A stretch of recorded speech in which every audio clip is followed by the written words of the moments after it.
आज आपण माहिती घेणार आहोत एका थोर व्यक्तीची. त्यांचे नाव आहे लोकमान्य टिळक. तुम्हालाही माहिती असलेल्या शूरवीरांची तसेच क्रांतिवीरांची नावे जरूर कळवा.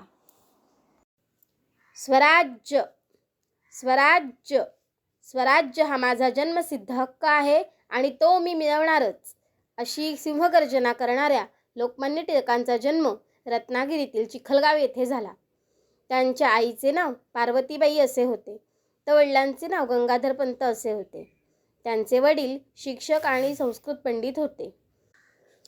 लहानपणापासूनच टिळक अत्यंत हुशार विद्यार्थी होते. संस्कृत आणि गणित हे त्यांचे आवडते विषय होते. त्यांचे खरे नाव केशव होते, परंतु कुटुंबातले लोक त्यांना प्रेमाने बाळ म्हणत. ते हुशार होतेच, परंतु त्यांचा स्वभाव करारी होता. असेच एकदा शाळेत एक प्रसंग घडला. बाकीच्या मुलांनी शेंगा खाऊन टरफले वर्गातच टाकली आणि आळ टिळकांवर घेतला.